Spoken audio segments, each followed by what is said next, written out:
naik gajinya. Tapi di sisi lain, kesejahteraannya tidak dipikirkan dengan serius. Tukin hanya 80%. Lihat Kementerian Keuangan, lihat Kementerian PUPR. Menteri-menterinya mengusahakan peningkatan tukin di mereka. Lalu kita lihat tadi alutsista yang bekas, yang itu resikonya adalah keselamatan dari TNI kita. Mereka bekerja keras menjaga setiap jengkal tanah Republik ini. Tetapi mereka tidak didukung dengan policy. Karena itu menurut saya skornya justru di bawah 5, Mas Ganjar. Kalau 5 itu ketinggian, Pak Ganjar. Terima kasih, Pak Ganjar. Nggak usah takut. Disebut aja angkanya berapa gitu loh. Kayak saya gitu loh. Jangan di bawah 5, sebut aja berapa. 11, Mas. Dari 100. Ini sedikit ngajari kendel Mas Anies, biar berani. Apa yang kemudian saya lakukan dari jawaban saya untuk membela para TNI kita? Saya bersama mereka. Saya mendengarkan, saya berkeliling Indonesia, saya mampir bertemu di rumah-rumah mereka, di asrama-asrama mereka. Maka kami tidak mau kalau kemudian mereka, mohon maaf, bertempur dan mati sia-sia. Saya tidak rela. Maka itulah yang saya bela.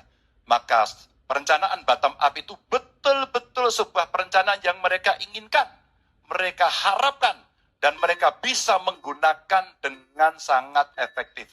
Termasuk pada soal kesejahteraan tadi yang disampaikan. Dan saya sepakat pada soal itu.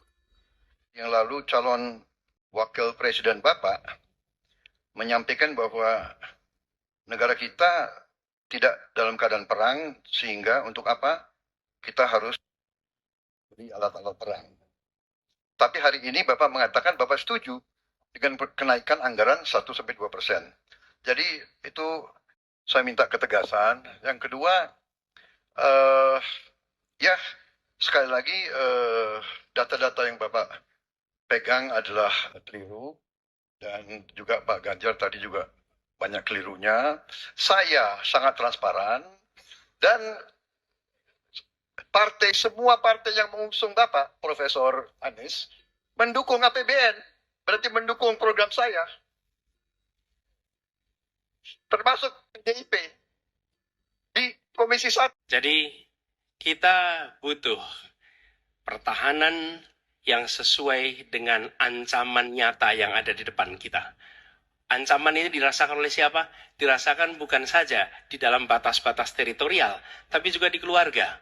Bagaimana ancaman atas penipuan online, bagaimana ancaman atas peretasan, bagaimana ancaman atas judi online, bagaimana ancaman-ancaman terorisme. Itu semua membutuhkan perhatian. Jadi bukan memutuskan untuk belanja alutsista berdasarkan selera dan berdasarkan preferensi masa lalu, tapi justru harus mencerminkan kebutuhan masa depan. Inilah yang menurut kami penting. Ya, anggarannya perlu kita tingkatkan, tapi jangan keliru. Ancamannya juga mengalami pergeseran. Jadi itulah sebabnya mengapa kita melihat perlunya ada strategi yang baik. Supaya apa? Supaya kekuatan yang kita miliki, mereka bisa bekerja dengan optimal. Tidak sia-sia. Lalu, Pak Prabowo yang saya hormati, ini bukan soal pribadi, ini soal negara, ini soal policy. Penjelasannya ya di tempat ini, bukan di ruang-ruang tertutup yang tidak diketahui oleh publik. Justru kalau Bapak ketahui datanya salah, tunjukkan di tempat ini, sehingga publik bisa mengetahui, bukan dalam pertemuan-pertemuan lain yang tidak jelas dari mana kita bisa menilai akurasinya. Jadi menurut hemat kami, bila ada di antara kami yang faktanya keliru, Bapak tunjukkan. Tapi kalau Bapak tidak menunjukkan, berarti memang faktanya benar. Itulah kenyataan yang ada di lapangan. Dan ini juga yang selalu kami gunakan. Kami gunakan fakta-fakta itu. Itulah sebabnya, Pak, kami melihat penting sekali untuk kita tenang, dingin, jangan emosional dalam menghadapi persoalan-persoalan kenegaraan, dalam menghadapi persoalan-persoalan pertahanan. Demikian jawaban kami. Terima kasih. Pak Anies,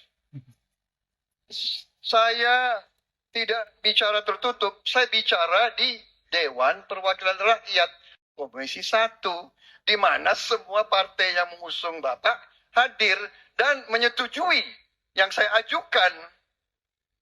Jadi, dan juga sekarang waktunya nggak ada. Jadi saya mengundang, kita bicara terbuka. Terbuka, silakan. Tapi saya ingatkan, Bapak cinta atau tidak dengan negara ini? Masa kita mau buka semua kekurangan kita, semua masalah kita buka di depan umum? Apakah itu pantas? Di negara yang baik, di negara maju, masalah rahasia ada, Profesor. Jadi, bohong, saya tidak minta tertutup. Saya terbuka, Komisi DPR terbuka. Dirahasiakan. Bapak Presiden menyampaikan, Bapak punya lahan lebih dari 340.000 hektar, sementara TNI kita, prajurit kita, selebih dari separuh tidak punya rumah dinas. Itu fakta. Tidak perlu dibicarakan secara tertutup. Itu kekurangan yang harus kita perbaiki. Dan ketika tadi Bapak mengatakan, Bapak akan meningkatkan kesejahteraan. Pak, Bapak ini sudah Menhan selama 4 tahun, hampir 5 tahun. Bukan calon Menhan. Jadi harusnya menunjukkan inilah yang sudah saya kerjakan. Bukan mengatakan apa yang akan dilakukan. Nah, saya menyampaikan, bila saya ditugasi, maka kenaikan gaji dilakukan tiap tahun. Maka perumahan prajurit TNI dipastikan dibangun. Sehingga mereka tidak perlu ngekos. Tidak perlu mereka sewa. Dan mereka bisa tenang.